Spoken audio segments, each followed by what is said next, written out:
Hey folks, welcome back to Host Cowbell, Season 4. Today, we're going to talk about my second Airstream adventure, my second journey across the United States of America. So stay tuned.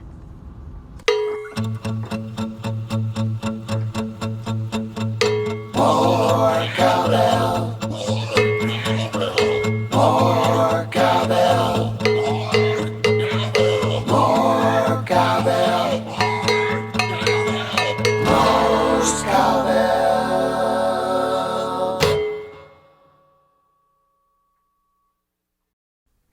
The inspiration for this journey came almost a month before, when, on Lisa's mom's birthday, we went to see Hamilton on Broadway. After that, we plotted our trip to include the first stop at Monticello to see Thomas Jefferson's house. On October 4th, 2019, I set off for Charlottesville, Virginia with Lisa, Joyce, and our cat Baz. Honestly, Monticello was way more interesting than I expected. I was not into history in school and did poorly in that subject. But there was a lot about Sally Hemings and his children with her and his contradictory positions on slavery, and that interfaced nicely with what I had been reading in Ron Chernow's book I picked up after seeing Hamilton. We purchased tickets to go on a tour of the house, but there was a waiting list, so before we could do that, we were allowed to just wander around on our own to different parts, the basement and the wine cellar and the huge kitchen, and then we went outside to the gardens to look around. Thomas Jefferson was quite the Renaissance man. In addition to being a politician, he was also an inventor and a horticulturalist. He was always trying to create some new kind of hybrid plant or find ways to make things grow better.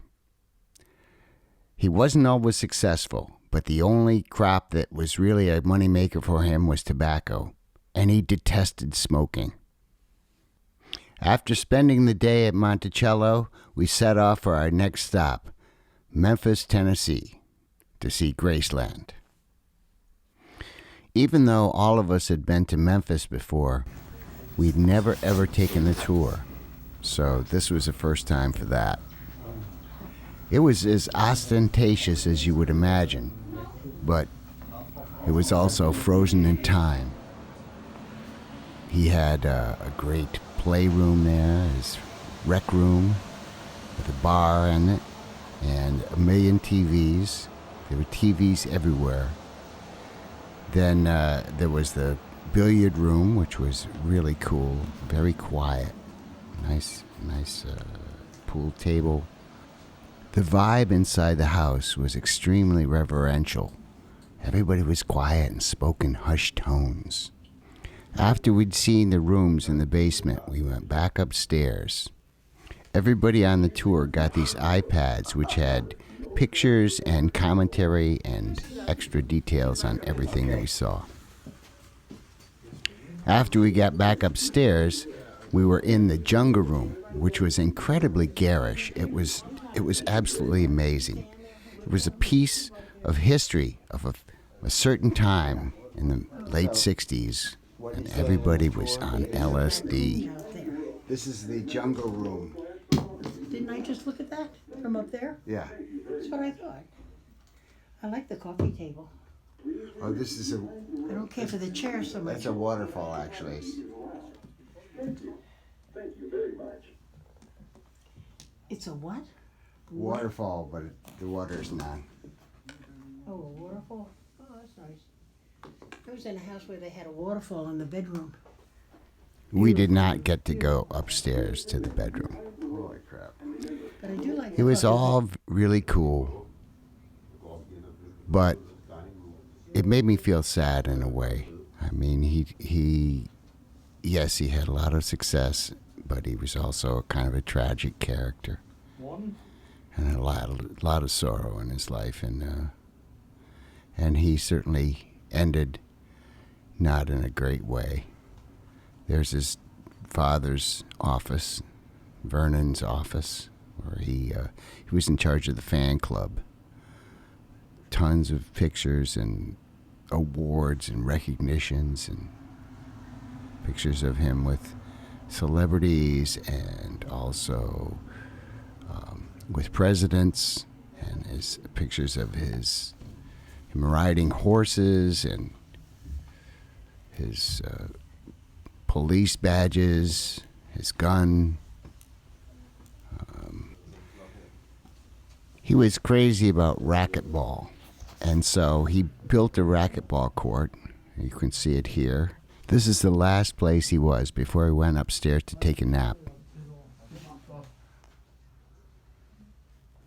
Something I didn't realize is that he is buried on the property with his mother and his father and his aunt.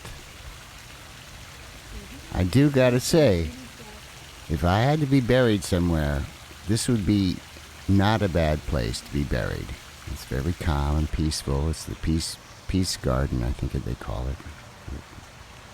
And it's decorated nicely. And after that, we went back across the road where the museum was and looked at his planes.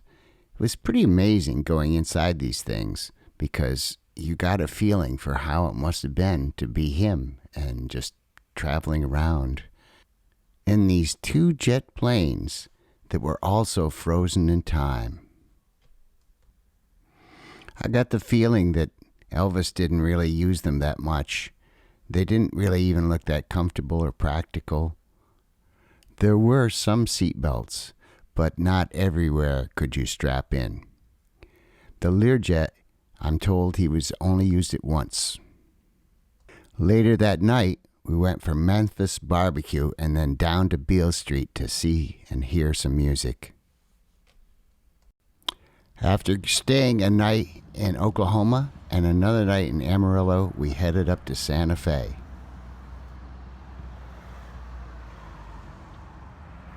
I can't ever remember being in Santa Fe, but I was very impressed at how artsy it was. It seemed really cool and a place that I wouldn't mind spending more time in.